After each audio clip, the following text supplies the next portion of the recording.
Good afternoon. How's that? I'm like, I woke Mike up.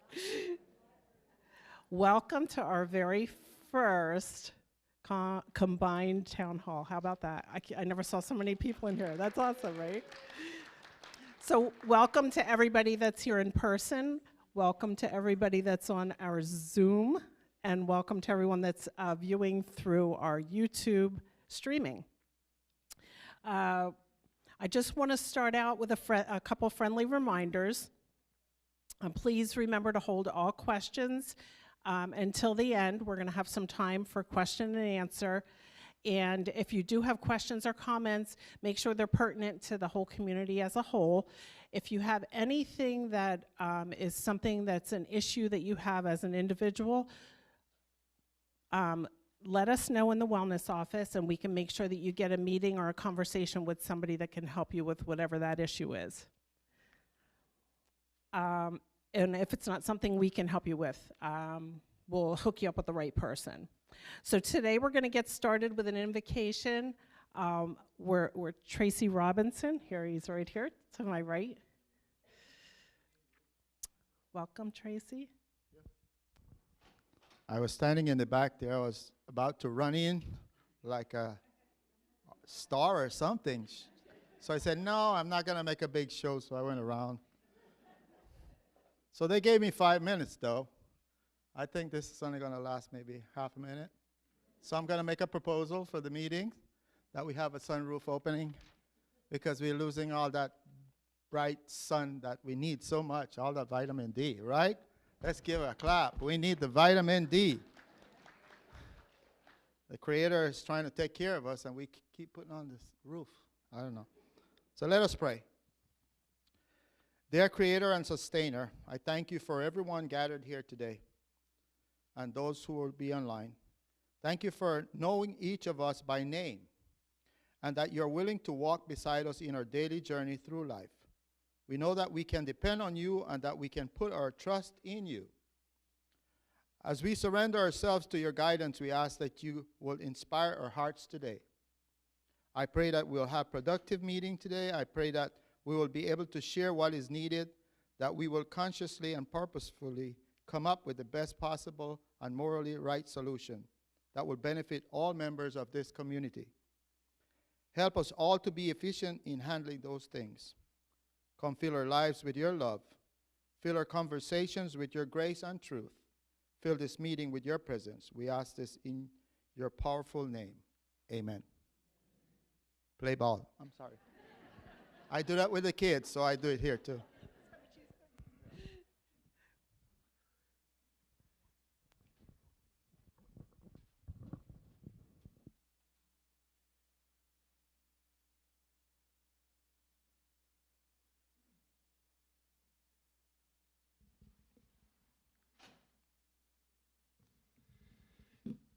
Good afternoon, everybody. Can you hear me okay? Oh, that was half yes, half no. Is this better? There we go. Well, it's good to be here. I'm going to give a what I would refer to as a 30,000 foot overview of what's going on with the affiliation. Interestingly enough, just a couple days ago, the affiliation officially was 3 months old. However, we've been really pragmatically at it since July 1. So I'd say we're kind of through the honeymoon period and moving forward. And I just want to thank all of you, residents and staff, for your warm welcome. I'm having a lot of fun, and a lot of that's due to all of you and the response that you've given in your warm welcome. So thank you for that. William Wadsworth once said, life is divided into 3 terms: that which was, which is, and which will be. Let us learn from the past to profit by the present, and from the present to live better in the future. So, this is a big change for both of our organizations. I remember years ago when we were doing an expansion project at Moravian Manor in Lidditz. I was approached in our lobby, more like accosted by a very upset resident about what we were doing. And her comment still rings through my mind today. She She said, the problem with you guys in administration, she said, you're always planning for the future. And she said, my future is today. It's very true, and I think such is the balance that our team, works with every day as we try to serve you in the best way that we can. So I'm just going to step through a few slides to give you a little bit of an update. In 2024, we had a lot of firsts already. So on January 12th, we had our first executive committee meeting of Unitas. On January 16th, we had our first Unitas Finance meeting. On January 17th, we had our first Morningstar Board meeting. And on January 18th, we had our first Moravian Manor Communities Board meeting. So I was doing my hair on a regular basis. We have had a bit of a setback. One of our board members, Hopeton Clennon, had an untimely death in early January. Hopeton came from the Morningstar Board here. He was the pastor at Central Moravian in Bethlehem, and just an amazing person. So that's a real loss to our community here, the broader community, as we grieve his passing. If you have the opportunity, I was not able to take it in live, but I did listen to it on Zoom. I have to tell you, it was probably the most inspirational service that I've ever been part of. The music and the words were just really well put together, and he planned a lot of them himself.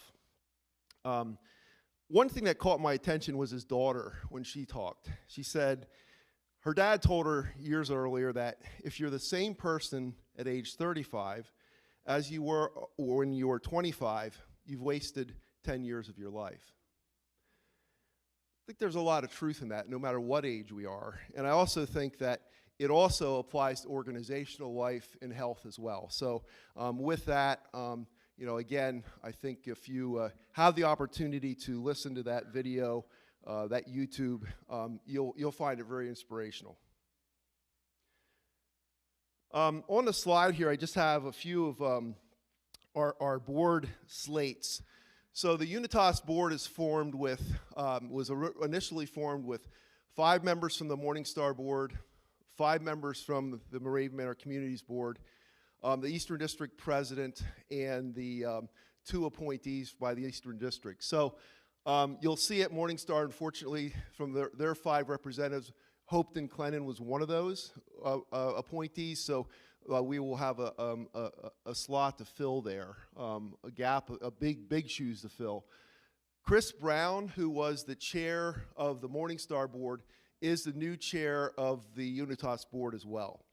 And then on our facility-specific boards, you can see that Linda McMeekin serves on the Morningstar board here, and Bob Knoll is our resident representative in Lidditz on the Moravian Manor Communities board.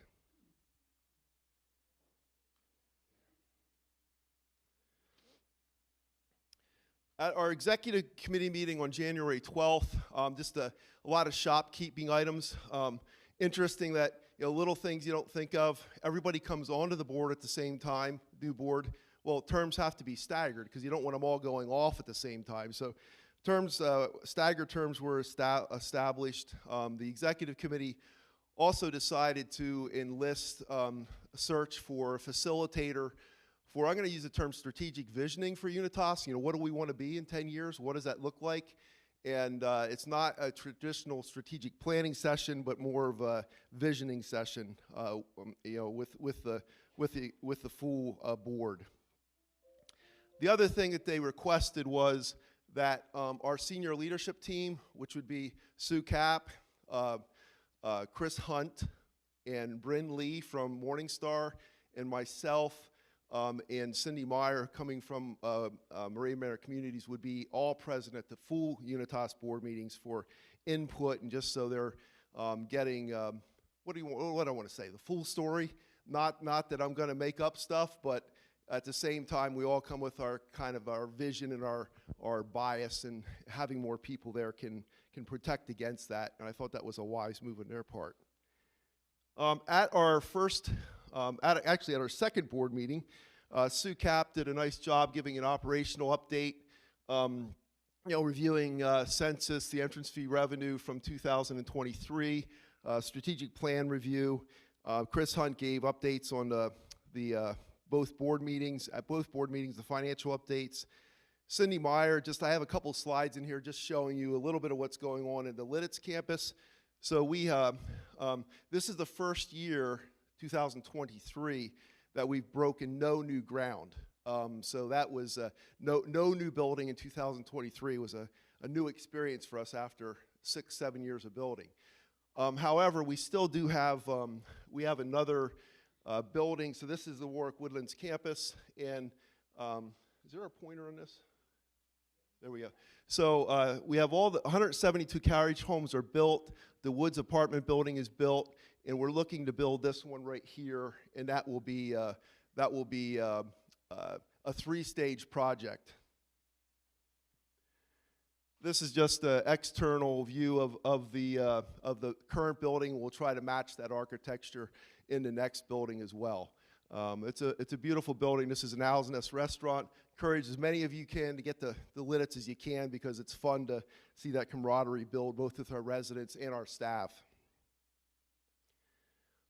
This is a slide the board asked me to put together, just of different ways, little things that are happening behind the scenes that are actually savings from the affiliation already. When both facilities were renegotiating our health insurance contracts, both of our carriers offered $150,000 rebates over a 3-year period. I don't think that would have happened without the affiliation. We've had some software savings, things like that, that are producing some, just because of having 2 facilities to negotiate, we're saving some dollars there. On insurance, we've received about $63,000 in savings on renewals. Accounting services, $3,200. Even association dues going in as 2 facilities saves us about $3,000. Some of our shared leadership, which was the initial part of the discussion in terms of savings looking forward. So we have about probably between $500,000 and $600,000 of savings. Now, to be clear, I'm only showing you the savings, right? There's another fee that would take away from this initially. The attorneys do pretty well with an affiliation. So we also had a lot of expenses, but they tend to be one-time expenses that go away after after a period of time, after the first year.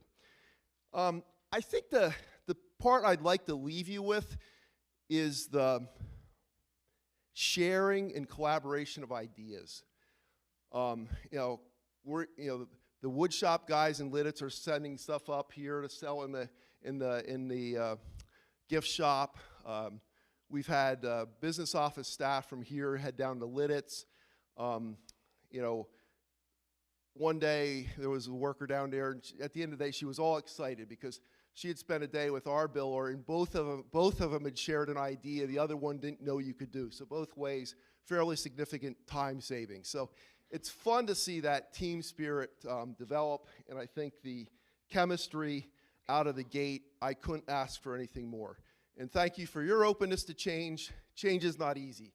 I always tell people, I love change as long as it doesn't affect me. So thank you, and with that, we'll go into the next agenda item.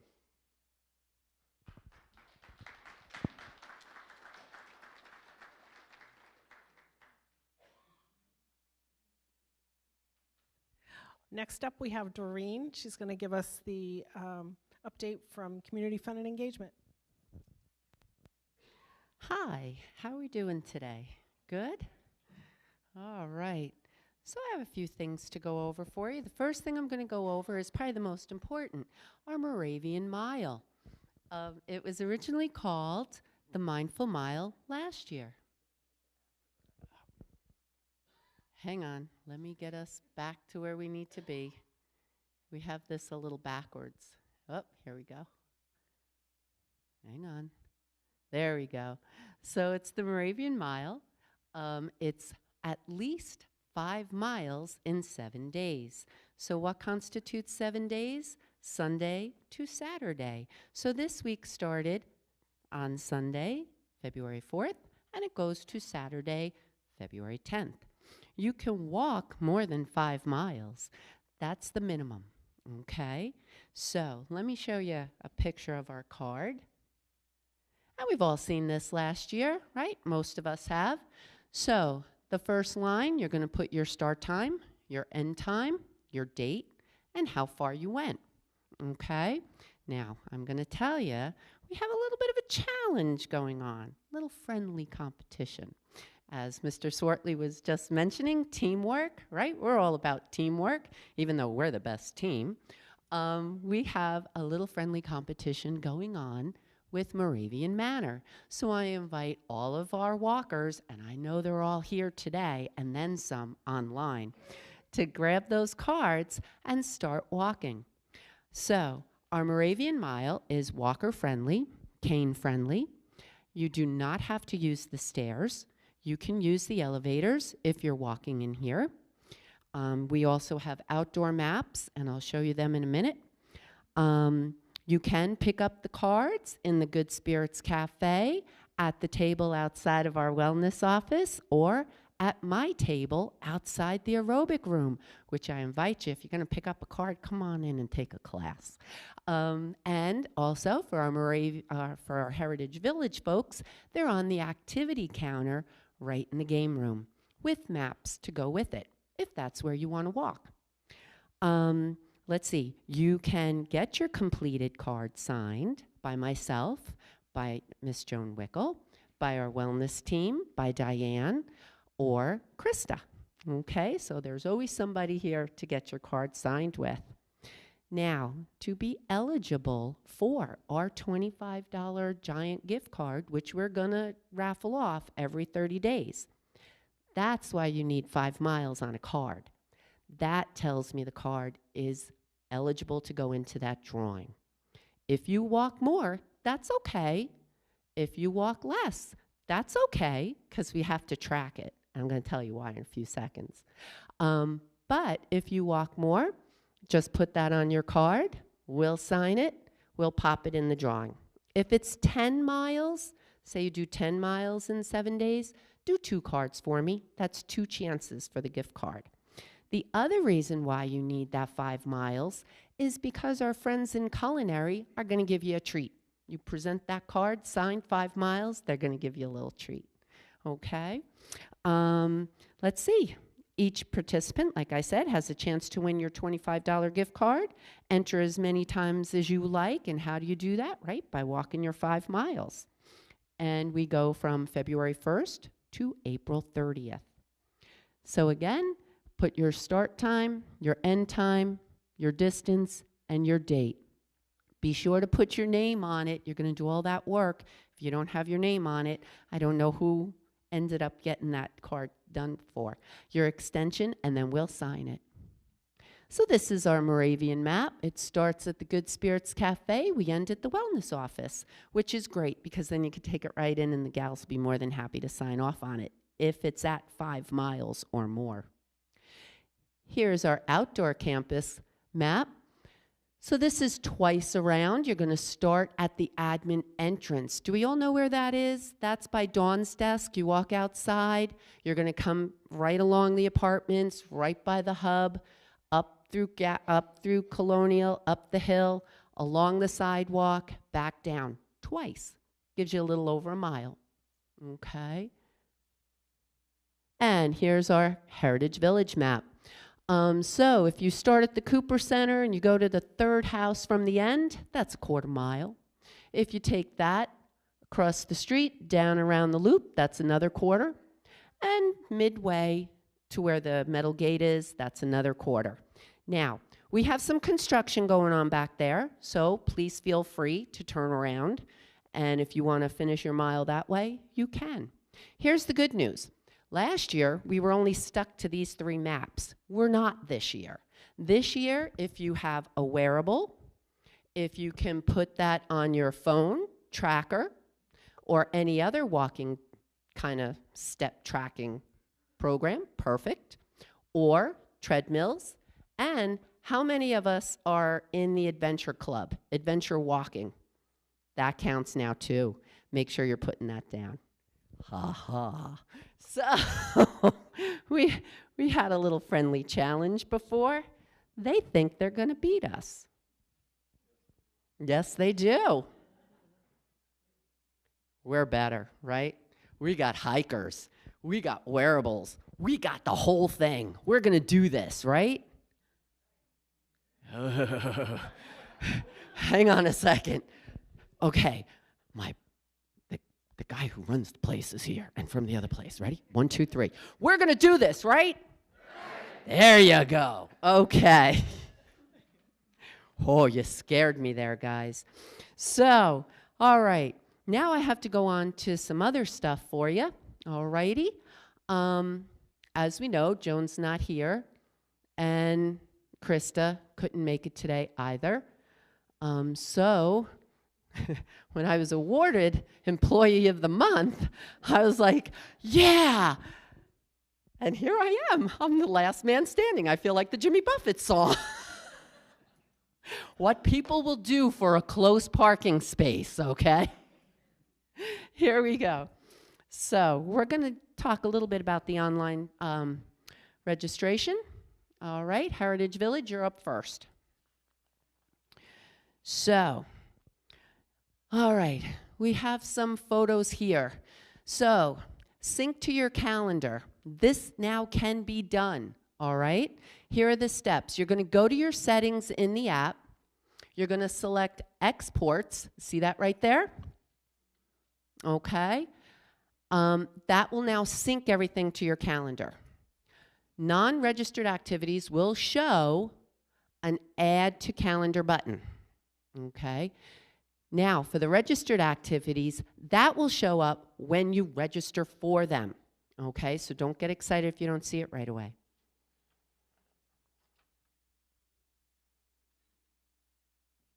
All right, filter activities by location. Apparently this was a question.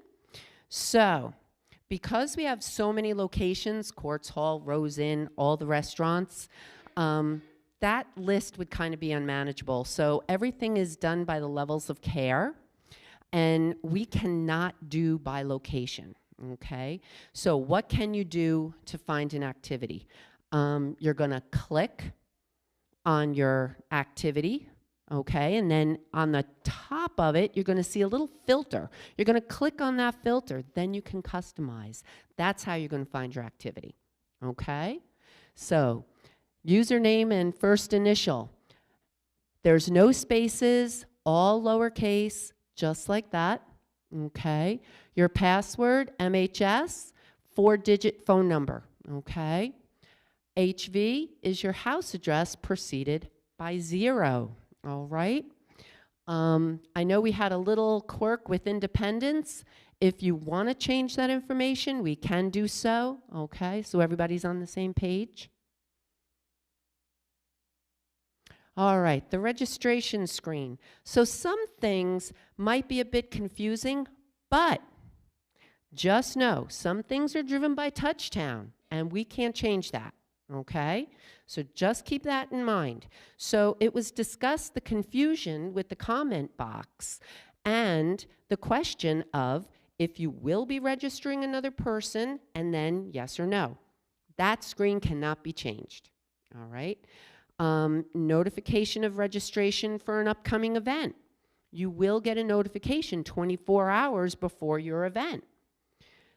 You'll get that little message. You're going to click on it. Once you read it, it will go away. We cannot change that. That, again, is a Touchtown-driven mechanism. Cancellation from a registered event. So, we must use the drop-down box. All right, that again is a Touchtown feature, all right? And we can't change that. However, good news. I know, right? I gave you all the other bad news. Here's the good news, the wait list. When someone cancels, the next person on that wait list will go into the registration. So we don't have to do anything, it automatically does that. That is very cool, okay? So, please, please, please, please, here's the oop to that. You have to still sign up, even if you go on to the sign-up list. Couple reasons. One, things change. You might end up getting in. Two, It helps us in CFE plan.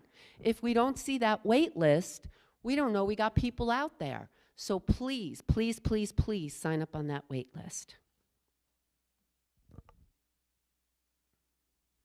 All right. After selecting filters for registration or anything else you need, you have to continue to either X out of Touchtown or touch somewhere else on the screen. Okay, you might be looking for a submit button. There isn't one. It's the X. You have to keep Xing. Okay. Okay. Okay. Picture of the flyer included with descriptions of programs or events. This is not something that we can do. All right. However, we're thinking of how else we can offer the pictures of the flyers somewhere else in the app. So please stay tuned. We fixed some things. We're still working on fixing others. So please stay tuned. I think what Joan was going for on that last little tidbit of stay tuned for something, and I don't know if those of you who are regular users of the My Morningstar app, you may have noticed that there's a little bar across the bottom of the screen now with options for like home, and then there's one called news feed. They just launched this, like kind of didn't even tell us it was coming until it was there. But what it does, if you tap on the news feed on the bottom there, you can actually see slides for all the upcoming activities of that day. I did reach out to their support. We're hoping that we can kind of whittle that down and have a little more control. Right now, it's taking every activity and every slide, so you are seeing things for health and wellness and Galilee popping up. But we're, once they develop the ability for us to customize that, it's going to actually be a really helpful kind of place that you can toggle back and forth between the regular screen of all the app modules that you're used to seeing, and then that news feed that's just going to kind of give you the latest, most timely information of what's coming up that day. And there you actually get to see the full slide for those activities, not just the text information that you see in the activity listing. Great, thank you. So here we are, MHS, registration timeline. This is proposed. Keep that in mind. This is a proposed timeline. So between the February 3rd and February 8th, we're still identifying those people who received an iPad from MHS.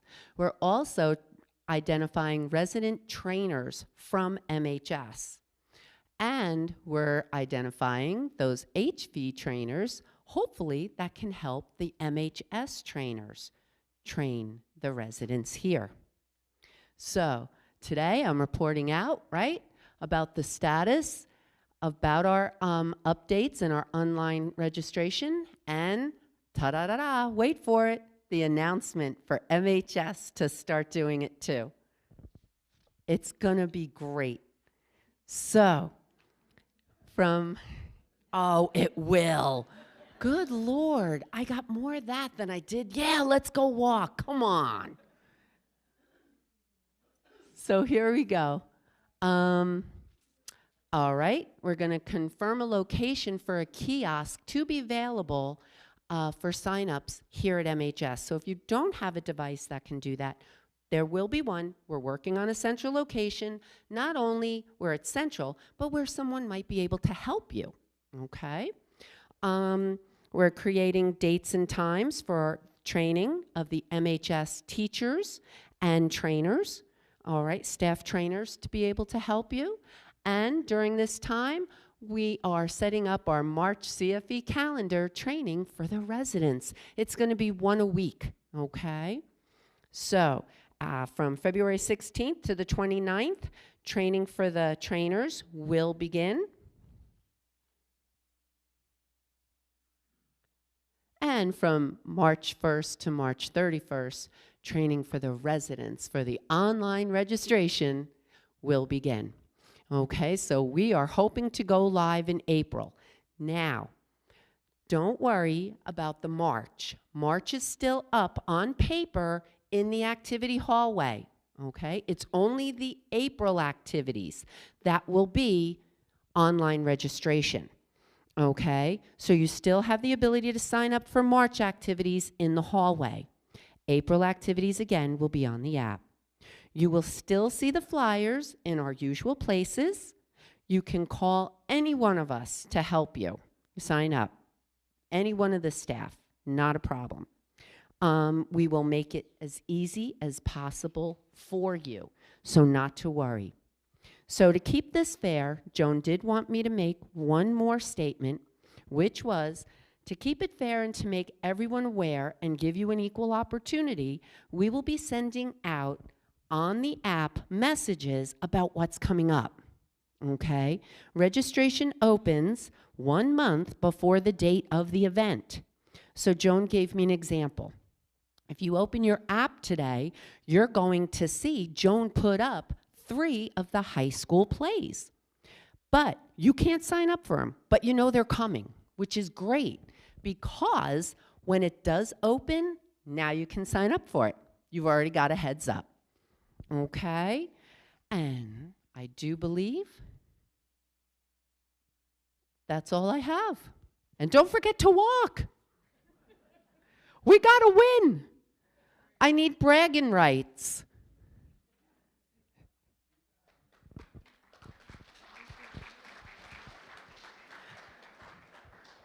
Congratulations to our Employee of the Month, by the way.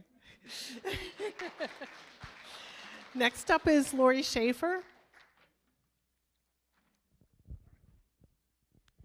Okay, good afternoon, everyone. I have the honor of introducing our new residents.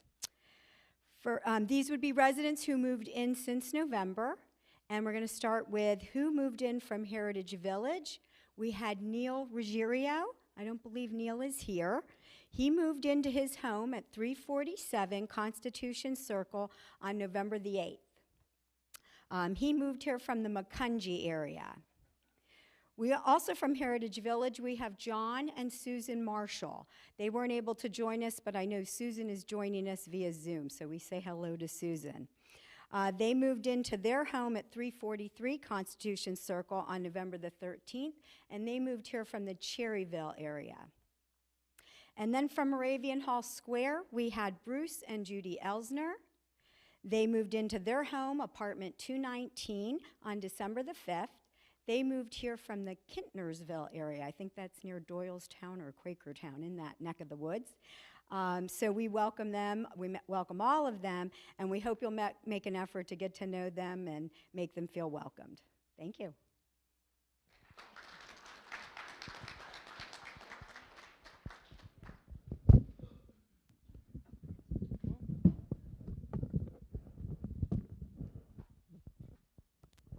Good afternoon, everyone.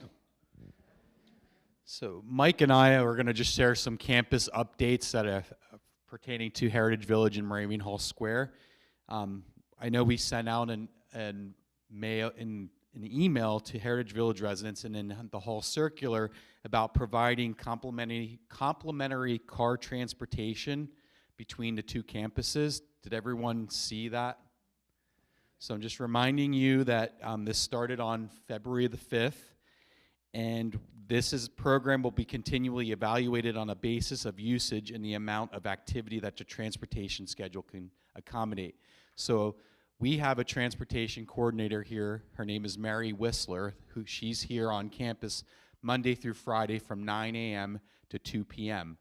And she helps coordinate transportation for community life events, medical, personal, and anything else that we have. So in between, we felt that we will try a program that if a resident needs a lift from this campus to the other or vice versa, that she will be able to accommodate that as long as we have notice ahead of time. So what we're asking that you do is that you would schedule an appointment with her a day or 2 ahead and let her know, hey, I want to go up to the Cooper Center today to join a class with Doreen at 10 o'clock. Can you provide me transportation? Which she will accommodate, and then we'll arrange transportation back and vice versa. Or if you have an appointment at Dr. Martin's office at Nazareth Family Practice and you're from Heritage Village and you need a lift, we just need advance notice and we will try to accommodate every request. So the way that you can contact Mary is she has an email address. It's maryw@moravian.com. But probably the best way to contact her is if you call her in-house. Her extension is 1008. If you're calling from the outside, it's 610-746-1008. So it was posted in the Hall circular, and we also sent an email pertaining this. The other thing that I wanted to share was a project that we're doing here on the Moravian Hall Square campus in the next few months. And we've been talking about doing this project since, I'd say, 2017-18, and it's starting to finally come to fruition. Bethany House, which is our personal care unit here at Moravian Hall Square, if everyone knows where their skilled nursing facility is, there's a floor above it that has 33 suites, which are one room with a half bath. And what we have determined through the past few years is that we are looking to add showers to some of the accommodations in this location. So we have Whitfield Place, we have Hampton Place, and those are the 33 rooms, and in those rooms, we're looking to put a shower. Whoops. Oh, sorry about that. So we're looking to put showers into each of these rooms. And basically, other things that we're doing is we're refurbishing the rooms at the same time. So in the rooms, we're changing the lighting, the ceiling tiles, the grids, the ceiling grids, and then we're also making these changes to the bathroom. And then the interior of the room will have new paint and carpet. From there, we're also doing each corridor, which is Whitfield Place and Hampton Place. So in the core area now, when you get off the elevator, if you're familiar with personal care, which is right in this location, you get off the elevator, there's the Lafayette dining room where they dine. There's also a nurse's station in this location, and what we're looking to do is remove that nurse's station and place like a lounge seating area similar to what we have in the healthcare area now. With that, in the renovations too, is going to be the corridors will be refurbished with new paint, carpet, lighting, and we're also making some modifications to the nursing office there that they will have access to the medication room right from the office instead of having to go around. We have been working with RLPS, which is an architectural firm from Lancaster County, throughout this whole process. They're the ones that did the renovations for healthcare. So we're continuously looking at using the same type of finishes that we did in healthcare up in personal care, make it more economic, reutilize, have one surplus of carpet instead of having 15 different carpet tiles and flooring tiles and things that are continuously going out of stock that we can't get anyways. Same with the light fixtures. So we're trying to keep it that it's low cost and easy to maintain.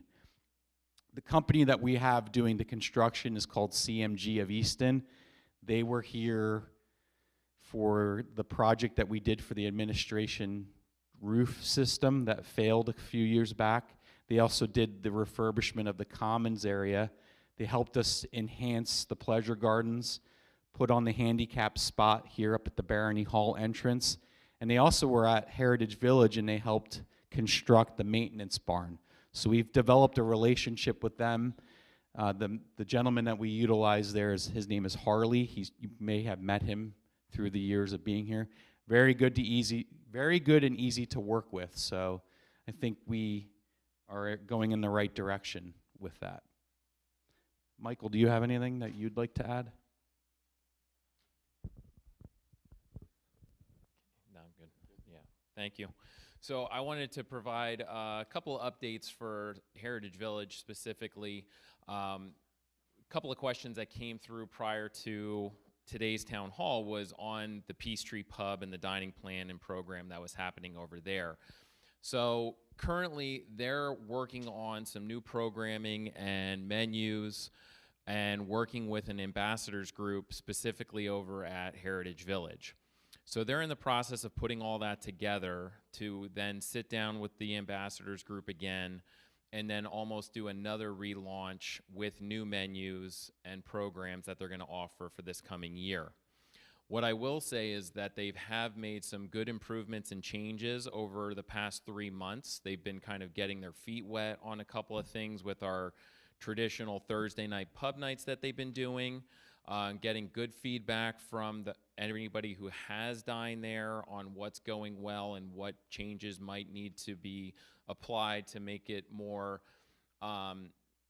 drive more individuals to come in. Because the difference between the Peachtree Pub and the cafe is that the Peachtree Pub is really driven by the resident population.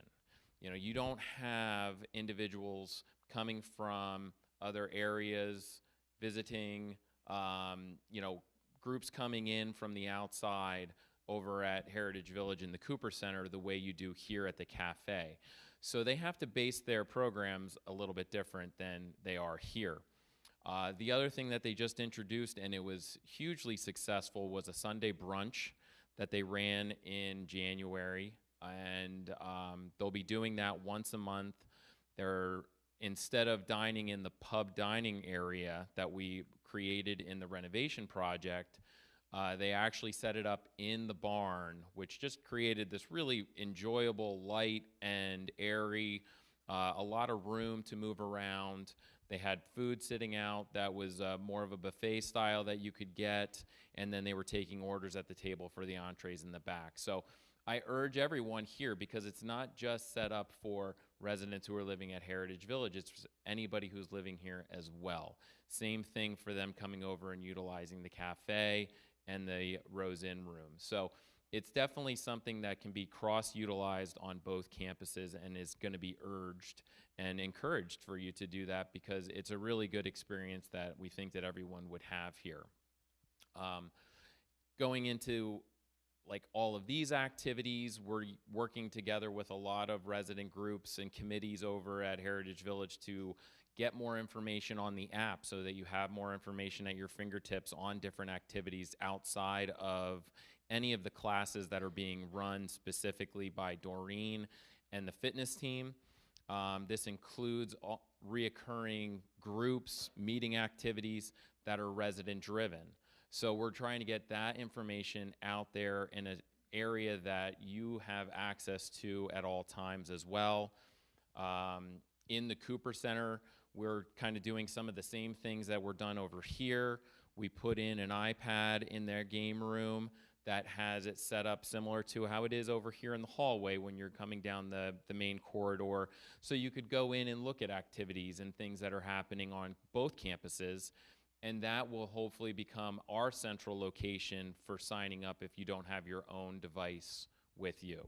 So a lot of these things that we're talking about today are really happening on both campuses. It's encouraging to see the utilization of the Cooper Center with all the renovations. The space is getting used for multiple purposes, and it's going to just get used even more as we go through the year. We're seeing a lot of different groups and committees that are working at this campus that have been in standing for many, many years, are starting to do some collaborating work with residents over at Heritage Village, such as the Garden Club. So there's a lot happening, and we're excited to see where it's going to take us for this coming year. So that's my main update. So I'll pass it back to Michelle for wellness update.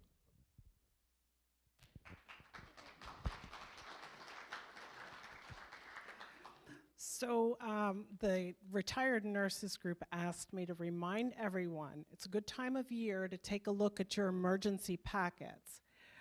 Just take a breeze through them and make sure that your medication list is accurate.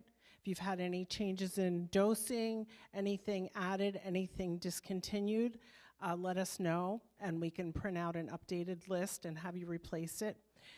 If you have new insurance cards that you might have gotten, especially being the new year, please bring them into the wellness office. We can make a copy and update your packet. And just take a look at your emergency contacts. Make sure it's the person that you would want contacted and that their telephone number and contact information is accurate. The only other little thing, it's brief today, is we had sent out communication within the apartments for anybody that would want to get onto a email mailing list. For Heritage Village, it's really convenient. We have everyone's email. I can send out real quick note or update or any kind of information I want to get through with one click. It's just a group contact. I'd like to do the same for the residents over here at Moravian Hall Square. If it's something that you keep up on, if you take a look at your email regularly and you'd like to have that as another method of communication, just fill out the bottom of that paper that we sent out and turn it in at the wellness office. We're going to make a group contact. If you don't ever look at it, don't even bother, because it won't go anywhere. And next up, we have Sue Cap, and she's going to give us her update and discussion on availability of accommodations in healthcare for people at Moravian Hall Square and at Heritage Village. Thank you, Michelle. Can everyone hear me okay? Okay, Happy New Year, first of all, because I haven't seen all of you since the beginning of the new year, so I hope it's off to a good start. I want to give you a little background about how the subject came up for our presentation today. Recently, Joan Wickel facilitated a focus group meeting that consisted of a number of residents from Heritage Village and Moravian Hall Square alike.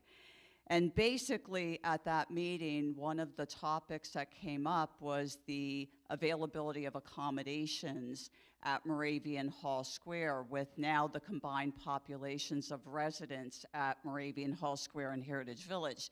So we came up with a title, or I should say Lori Schaefer actually named this program, called Is There Room at the Inn, AKA, or also known as Will There Be a Healthcare Accommodation for Me When I Need It? So this is a really, really good topic, because this whole subject became alive back in 2017 when residents of Moravian Hall Square started seeing us construct Heritage Village. And many started asking, you know, how are we going to have an accommodation available to us with this new population of people that we're serving at Morningstar Living that live now out at Heritage Village? And so this is a great topic. It requires a lot of explanation. I'm hoping to do that today in a way that you can understand things. But I also want to assure you that we'll be doing it over and over again, because as new residents move into our campuses, they need an explanation too of how we intend to serve all of the residents that we move into our campuses. So just a little history, and Liz, I don't know if you want to turn the lights down in the middle section. It might be hard to read on some of the slides with photos. But when Moravian Hall Square opened in 1988, it opened with 118 new apartments in residential living. It also at that time had 34 personal care accommodations that are in Bethany House, which is what Matt was talking about, that we're planning to add showers to some of the accommodations there this year. And it had 61 nursing care accommodations. So back then, when life plan communities were being built, and the first one opened in the 60s, the rule of thumb then was basically one healthcare accommodation for every 4 independent living accommodations. And that did not mean one healthcare accommodation for every 4 residents. It meant one healthcare accommodation for every 4 residential living accommodations, whether it had 1 or 2 occupants. So in theory, at that time in 1988, we had 95 healthcare accommodations. And if you use the rule of thumb, which was the rule of thumb for sizing a life plan community, we really needed 380 residential living accommodations if we wanted all of our healthcare accommodations to be filled by only the residents who lived in our residential units. So then, even in 1997, when we added 16 Colonial Hall apartments, we then increased the residential living number of units to 134. But if you do the math, even in that case, the maximum number of healthcare accommodations that we would have needed would have been 33.5 healthcare accommodations if all we wanted to do was have enough accommodations for the number of residential living units that we had on our campus. Then in 2004, we did what a lot of the communities were doing around the country. Assisted living and personal care became that middle level of care that wasn't around when the first CCRCs or life plan communities were opened.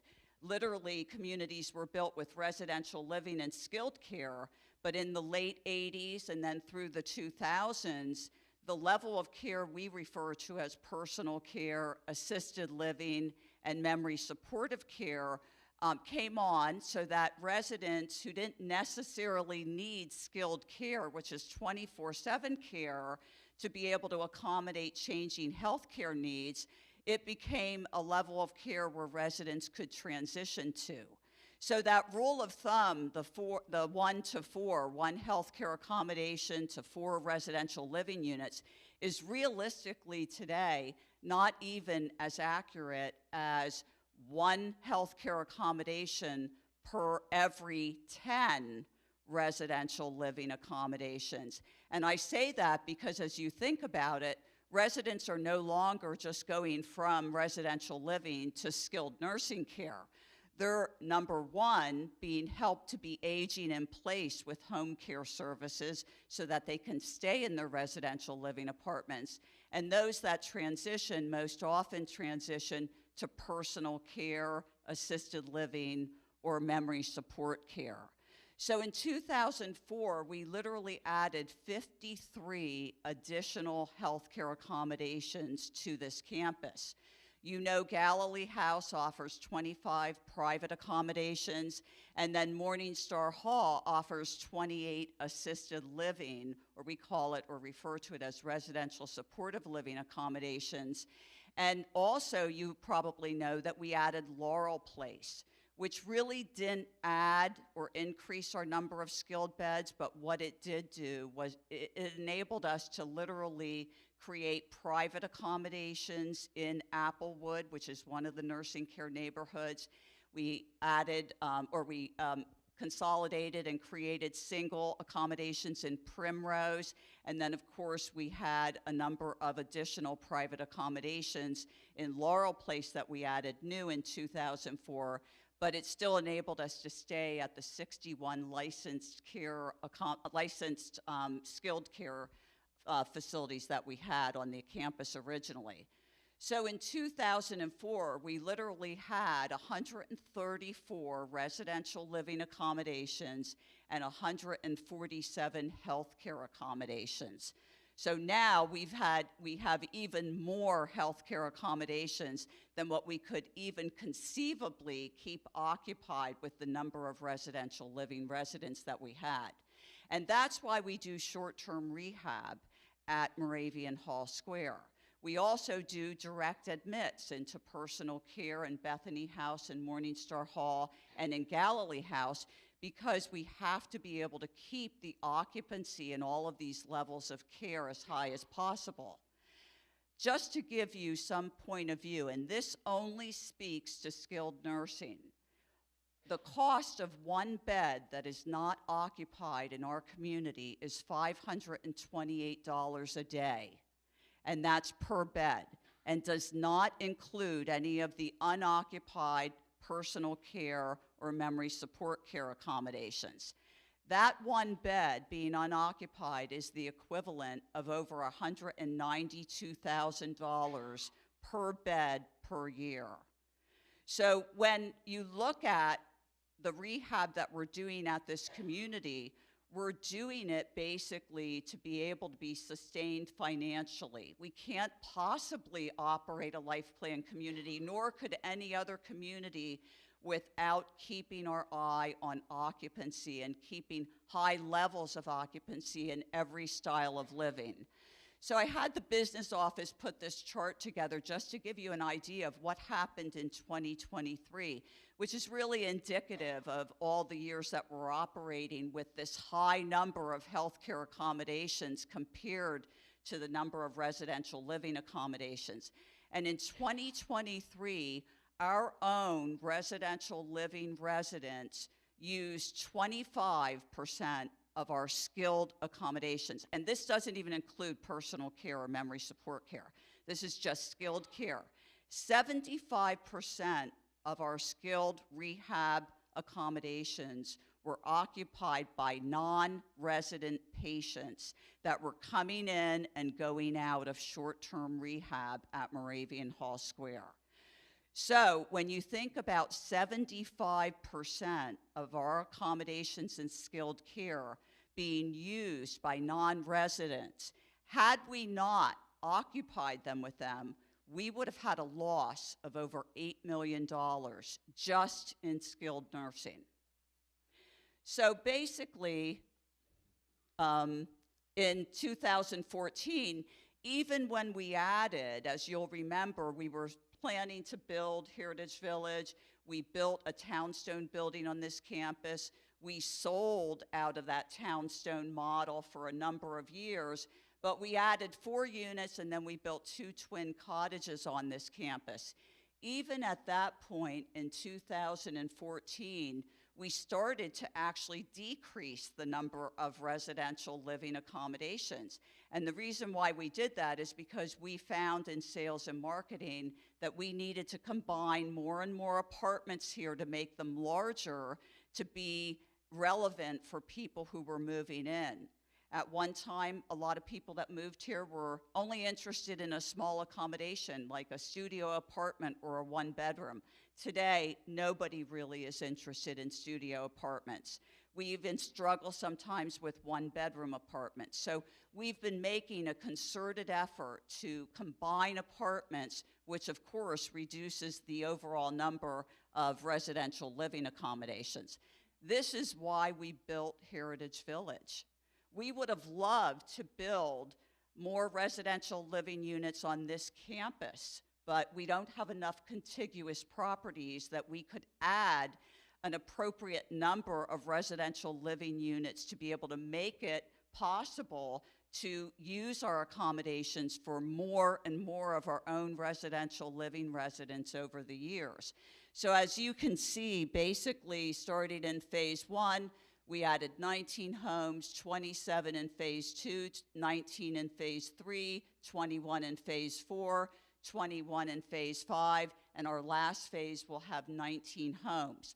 That's a total of 126 residential living units. And when you add those to the 130 that are now at Moravian Hall Square, because we now have 124 apartments under this roof, we have 4 townhomes and 2 twin cottages for a total of 130. We only have 256 residential living accommodations. And with 147 healthcare accommodations that we currently have at this campus, if we wanted our residential living population to keep these filled without bringing other non-residents into our community, we would need 588 residential living units. We're not even close to that. As you saw, we have 256 when we max out the number of cottages that are going to be occupied yet in phases 5 and 6. So back to the real question of, will I be guaranteed a healthcare accommodation when I need it? The answer to that is obviously no. We can't guarantee that we will always have a healthcare accommodation when you need it, only because we, like you, do not know when an emergency is going to happen. And you can see, based on the numbers and the math and the losses that we would have if we weren't keeping our accommodations filled and our census high, we would not be a successful life plan community. But we did make you a promise, and the promise that we made you is on the screen. We promised you peace of mind that would come with knowing that you will receive the care that you need in the future while living a maintenance-free lifestyle today. And I'm really happy to say that for 36 years, I think this community has done an excellent job of doing that. Basically, we've had probably a handful over the years of residents who have not been able to get an accommodation when they need it specifically. And basically, this is what we do. We will find the community in the area or the facility that can provide the best possible care for the resident's condition. And we will make a promise that whenever there is the first available accommodation that that resident needs, we will bring them back to this community. And I will tell you that when there is a vacant accommodation, we would never take a non-resident patient in that accommodation if we had somebody outside of the community that could use and that accommodation was appropriate for. The other thing that you should know is that we often, although David, you should probably close your ears to this, we often will hold a bed open for several days if we know that there is somebody out at the hospital that is our resident who is going to be coming back. And that happens through a lot of communication between our admissions person, Michelle Denise's office, and the discharge planner at the hospital. So the key to the availability of accommodation really starts with you. Our wellness office team members are really your eyes and your ears. They are your conduit for making sure that there is an accommodation for you when you need one. Their focus is only on your personal wellness and your health. And the team-based approach that is used at Moravian Hall Square to manage that whole process is a process that takes place 24/7, 7 days a week, I will say. Basically, Michelle is in constant communication with admissions here. She's in constant communication with the healthcare team, her team members. You know, they've encouraged you and re-encouraged you to let them know about things that are in your horizons, whether it's an elective surgery that you're planning, so that they can inform the healthcare side of our community about your need for an accommodation. So the real keys are communication and planning. And I'll just give you a couple scenarios. If you know you are having an elective surgery and you choose not to inform Michelle and her team, you may not be able to get an accommodation here if you go out for surgery, get discharged, and need rehab here. If you have a spouse who has cognitive issues and you don't share that information with our wellness office, there may come the time when your spouse's condition worsens and you're no longer able to handle your spouse, or some kind of an emergency could happen. And in that case, you may not be able to get an accommodation in Galilee House if Michelle and her team are not notified about it. And third, if you're struggling with an illness or some kind of a health condition and you're fearful that you don't want to tell Michelle and her team because you think she's going to move you to another place in the community, that isn't going to happen, because you can, go through the whole campus and identify the number of people that she and her team have helped age in place because she was made aware of something before something really bad happens. Because if you wait and you don't share that information, what is likely to happen, and we know it happens in most cases, is there is some kind of an emergency and then a transition is necessary. But when a transition occurs, if there's communication with Michelle and her team, she does the planning for you, and any transition, whether it's for short-term rehab or long-term care, is going to be a smooth transition. So just because we're all in this together, I think it's important that we all understand the hallmarks of what it takes to run a successful life plan community. The first thing is high occupancy. If we have unacceptable levels of occupancy in any style of living, whether it's personal care, residential living, memory support care, or skilled care, we are not doing financially well. Occupancy drives this model, this business model of a life plan community.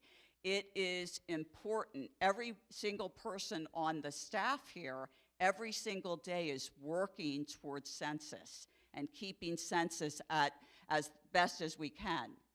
The second thing is immaculate building maintenance. And I say this because we are constantly renovating, refurbishing apartments. Sometimes it gets very disruptive. Residents don't like it. I remember during COVID when we were renovating the nursing home, it was very dissettling for a lot of families. But if we don't continue to do that, our facilities will become obsolete. And I think we could all point to organizations throughout the Lehigh Valley whose businesses are basically obsolete, with buildings falling apart, falling down, getting demoed, getting replaced with warehouse buildings or logistics facilities, because basically we will not be able to attract the next generation of residents to serve if we don't keep immaculate building maintenance with all of our facilities. And then third, if we don't do the two above, if we can't get high occupancy and sustain it, if we don't keep our facilities immaculate, we won't be able to build the ample financial reserves that we need to be a successful life plan community.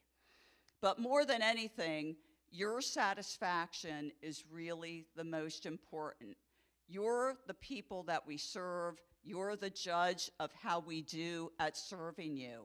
And so basically, we want you to work with Michelle's office. We want you to do the planning and the communicating, because you can be assured that there will be a plan for your future health care here at Moravian Hall Square. And isn't that why you all moved here? Thank you.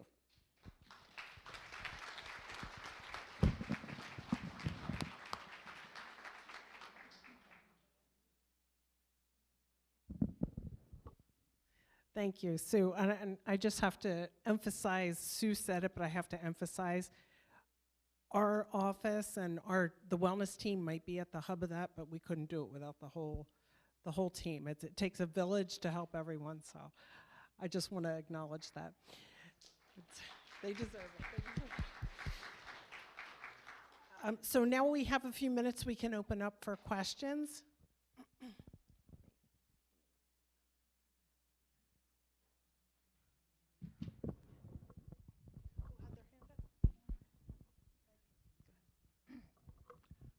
A fast, simple question. It's about when activities become available. I understand you can sign up on the app. Will there also be a sign-up sheet, or is that obsolete? Did everyone hear the question? Okay, so her question was, when they start signing up for recreational activities here on this campus, will they continue to have the sign-in sheet that they have next to the Senior Solutions office and Resident Academy activity room? So once we go live, that will become obsolete. That's why when we go live in April, we're going to have a transition period, okay? And really, Peg will be here to help. The trainers will be here to help. But once everybody's comfortable, then yes, the paper will become obsolete. That's why we're going to have a kiosk here in a central location so someone can help you sign up. Just because we're going electronic, please, trust me, you will still be able to sign up. It's not going to be that you'll not be able to sign up. There will be people to help you. I promise. I think Wayne had a question. Wayne or Marilyn's first? Go ahead. This is just a general thank you to Sue Cap. I think she did a fantastic presentation, made it very, very easy to understand. Feel very comfortable about being here. Thank you. We have Taylor and then Wayne. That means a lot. Thank you for the comment. I have a general question that may affect us all as far as signing up. We were told that if the event is full, we put them on a waiting list. Now, sometimes there's cancellations at the last minute and sickness and all kinds of problems. Other than just hanging around to see whether people drop out, is there a solution to that? I mean, you said that it would go from the waiting to the fullness, but at the last minute, a lot of stuff happens, and I don't know the answer.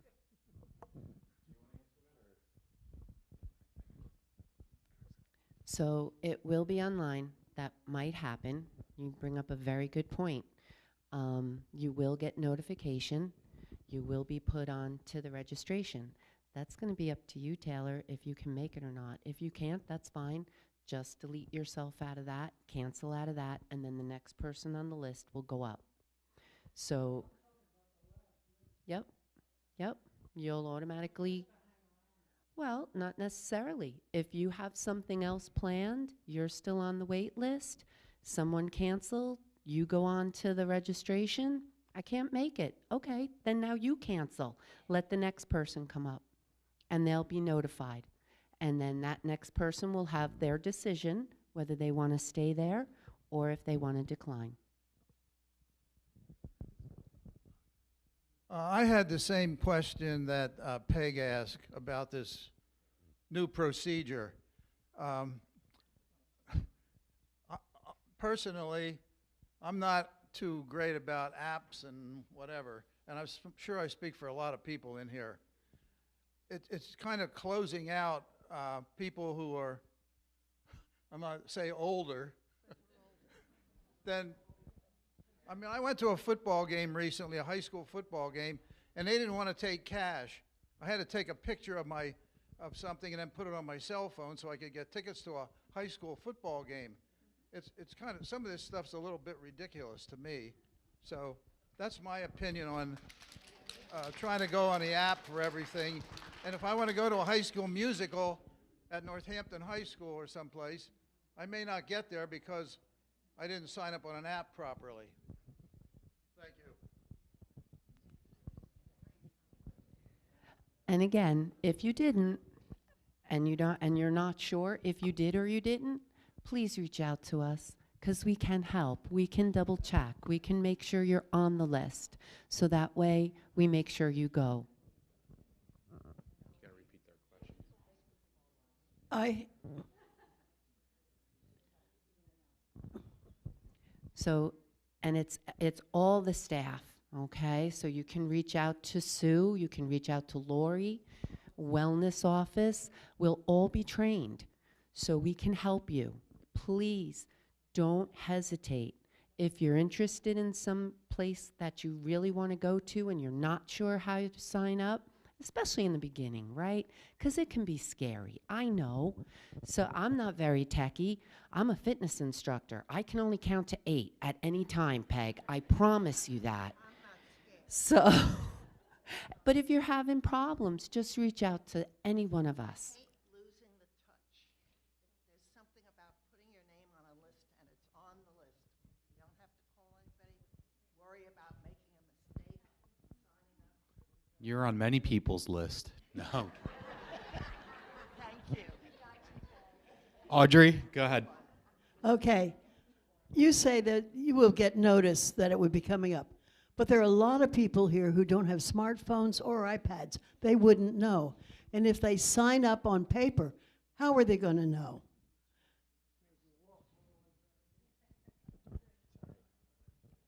Great question.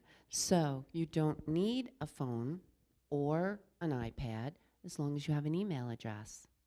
And if you have an email address, that's where that notification is going to go to. That's your first part of the question. So that's where it's going to go to.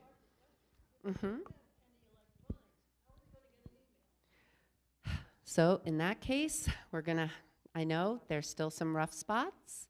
And certainly after, because we are on a time constraint, I can talk more about that later after this, because I know you'll be staying, and we can open up that conversation, and maybe you can give me some good ideas. Nope, I want to hear it, okay? But let's take that after here, okay? Because that sounds a little in-depth. One question, are you going to, I'm not computer literate, so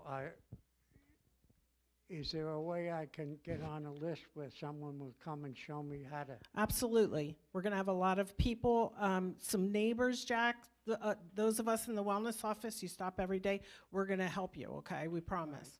Second item, usually the finance person in the middle of February gives us the percentage of our rent that we can use in filing our federal income tax. I haven't either, he was sending it out by the computer, but I have not received it. Can anyone here answer that, or should we refer to take care of that? He was asking, there's usually a letter that comes out that says this time of year, the percentage of their fees that they can use for tax write-off. Yes, and we're expecting it. Yeah, it's still to come, Jack. It's on its way. Letters in the mail.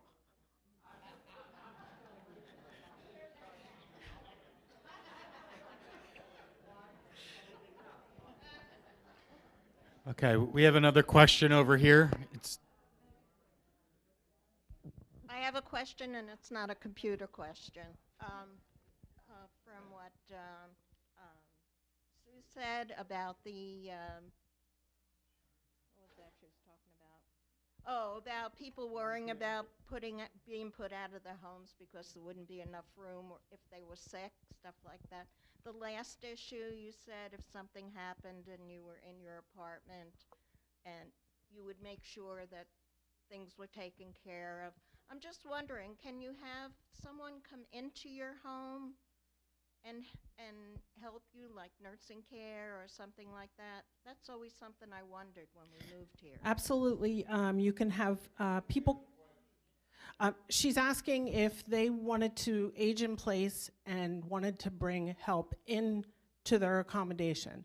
So we have Senior Solutions that's part of our community that we could help you to get their help depending on what you need.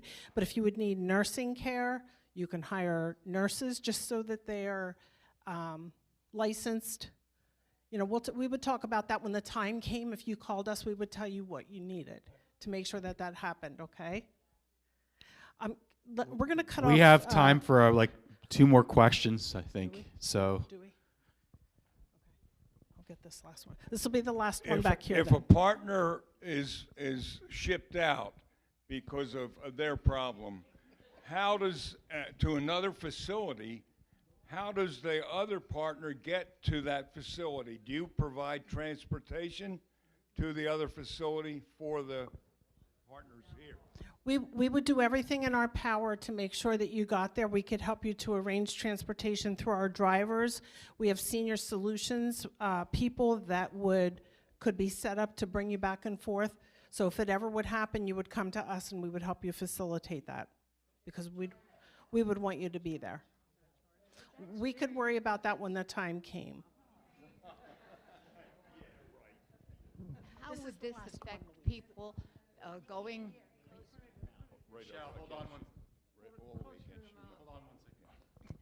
How would this affect people who go on the shopping trips?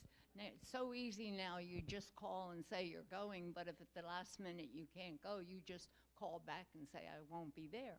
Or if you're arranging transportation for doctors, you just telephone and they arrange the time and everything. And that's pretty important, having the time and your date. The way that the question was is how will this signing up affect, we have grocery trips, Palmer Park Mall trips, things to that nature. And when you're signing up for a medical trip, there's 2 ways you can do it. We have the transportation coordinator that you can call directly. She'll take your requests, input it into the computer. Or there's another way that you can do it is through the app, and you submit a request, which you could do for personal trips and any of those types of trips. And then the person that's coordinating the transportation will get back to you and confirm your reservation. For grocery trips and things to that nature, I'm not sure are we doing that type of thing? That will not change at this point. So the parameters that we put in place for transportation, if you're going to the grocery trip to Giant, we ask that you call in and then make a reservation. She will then expect you to be on that bus. If you're not going to go, and even if it's last minute, you just contact Mary and she'll take you off the list. So I have a question. Real quick. I have a question. I understand, but this is in relation to, just one sec. So Joan Wickel, who is the one who's spearheading this whole online ordering, or reservation rather. So she's on Zoom, and she's chomping at the bit to jump in, but she's at home, so she can't. So she just wanted me to pass along the message that with the training, they're going to go through a lot of this troubleshooting with you during training, which is going to help answer all of these questions. So if you sign up for these troubleshooting sessions that she's going to have and the training, that's going to help answer a lot of these questions and calm the concerns. Okay? Try again. I have the iPad, and I've asked Sam several times to kind of hook me up so I can get into the system, and I think he's blowing me off. I just have been too busy to do it. I have the iPad. I cannot get into the in-house thing on the iPad. Okay, well, thank you. We'll make sure Sam will get in touch with you ASAP. All right, we're going to get going with the happy hour. Pam is here to make an announcement.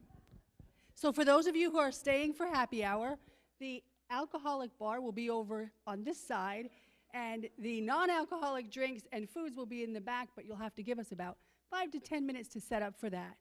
All right? So everyone stay, and hold on a second. More to come. David. David. David. Do I still have a job? Would you kindly step up? But you know, you and I are not in a very good position because we are between them and their alcohol and food. Yes. So we're going to be quick about this. So changes are hard. I have in my hand a small gesture from all of these residents. Not everyone was able to sign these cards for you and Shelby.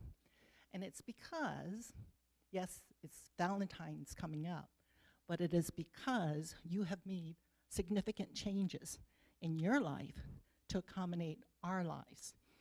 The commute that you do every week is not enviable. So we thank you for doing that. Oh, thank you so much. And it is a privilege. It really is. And she's so concerned because she found out one year I bought Shelby a laundry basket for Valentine's Day. And I'm still recovering from that misdeed. So thank you for your kindness. It is deeply appreciated. These are custom handmade by one of our residents, Pam Pontrelli. And thank you to everyone that was able to sign. And for those of you that were not, you can still sign while you're here.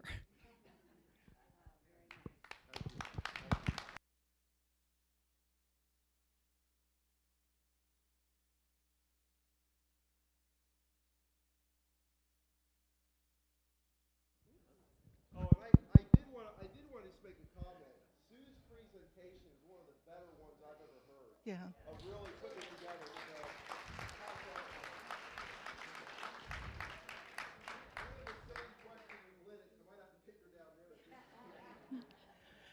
So one other thing about David, when we had the exchange where Lidditz residents came here and then we went there, we asked one of the residents about how did they react to the alliance, and they said, they asked David a lot of questions, but one of them just said plain and simple, we trust him. He is so beloved that when he comes here and they come here, they hug him. When he's there, they hug him. So he's a hugger, but I don't see enough of this going on. And Sue, you are consistent in your presentations. You take difficult subjects and distill it down in a way we can understand clearly. Thank you.